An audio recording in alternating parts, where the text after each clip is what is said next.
At the dawn of a new nation, the United States of America, vulnerable to the outside world, proved its determination, loyalty, and wisdom through conflicts with the dictating forces of the Barbary pirates.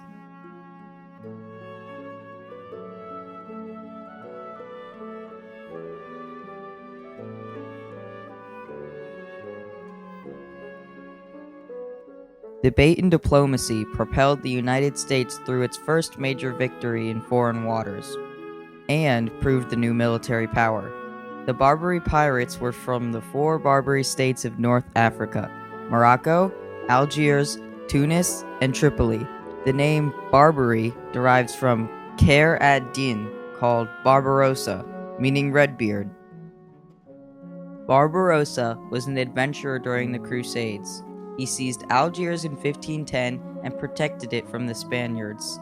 During the Crusades, which lasted from 1095 to 1295, Muslim pirates captured Christian soldiers and pilgrims and sold them into slavery. Piracy in the 16th century war between Habsburg Spain and Ottoman Turks for the supremacy of the Mediterranean caused conflicts for both Christian and Muslim forces. This power struggle drew Barbarossa and many other adventurers. By recognizing the seniority of the Ottoman Sultan, or control by a larger power over a smaller country with some limited self-rule, Barbarossa was appointed the regent of the Sultan. By 1800, the power of the Tripolitan corsairs, part of the Barbary pirates, had long since diminished, but reputation alone prompted European countries to pay tribute to the Tripolitan Pasha.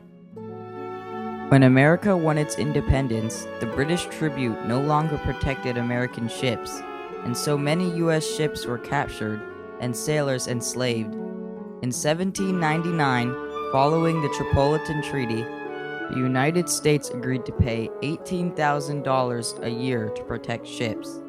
On March 27, 1794, pressured by anger over the treaty and tribute, George Washington signed a bill authorizing $688,882 for the building of 6 frigates to protect the trade ships. This was the beginning of the United States Navy. Many, including Thomas Jefferson, were still not happy. Thomas Jefferson, Secretary of State at the time, urged Washington to attack the pirates. He believed the nation was strong enough. Washington addressed the country, explaining that many problems would arise by fighting the Barbary pirates. Britain was still a major threat, and by fighting the pirates, it gave Britain an easy opportunity to seize the United States. Just attacking the Barbary pirates brought problems such as America's lack of naval power and the debt from the recent war. America as a nation was still weak, and loyalty was faltering. To engage with the pirates was almost certain doom. Washington decided to instead pay the ransoms demanded by the Barbary pirates. When Thomas Jefferson was elected president in 1801, he said that the U.S. Navy was capable of fighting off the Barbary pirates. Jefferson refused to meet the demands of the Pasha of Tripoli. In return, the Pasha declared war. Jefferson sent forces to Tripoli to free captured American sailors. He decided to not wait for congressional approval. Jefferson sent naval squadrons to Tripoli under the slogan, "Millions for defense, but no 1 cent for tribute." With the leadership of Richard Dale and Edward Preble, the United States blockaded the ports, bombarded the Tripolitan shore fortress, and engaged in close combat. On February 6, 1804, Stephen Decatur led 74 volunteers into the Tripolitan harbor to burn the captured American frigate, the Philadelphia. British Admiral Lord Nelson called it the most daring act of the age. This successful mission, along with other acts in the Tripolitan War, continued to set examples for the U.S. Navy. In 1805, the Marines attacked the Barbary pirates' capital of Derna, Tripoli. This act is acknowledged in the Marines' hymn by the phrase, "To the shores of Tripoli," and the first U.S. flag was hoisted in the Old World. In June 1805, Tobias Lear negotiated a peace treaty with the Pasha of Tripoli. William Eaton, who was the consul to Tripoli in the first treaty, had proposed another plan to Congress. He wanted to reinstate the exiled Hamid Kalamanli to the rule of Tripoli. Before he could present his plans to the Pacha, he was kicked out of Tripoli, and Lear's plans were accepted. After the end of the War of 1812, Decatur and Commodore Bainbridge returned to the Mediterranean to end the Barbary pirates. By using diplomacy and force, Decatur managed to get treaties from the rest of the Barbary states, eliminating the payment of tributes by the United States to the Barbary pirates.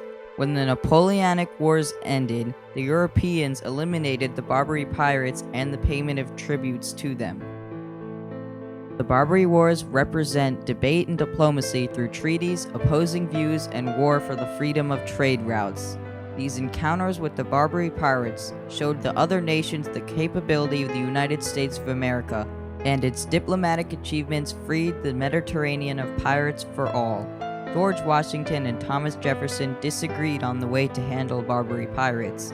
Although George Washington won this debate, Jefferson still got his wish when he became president.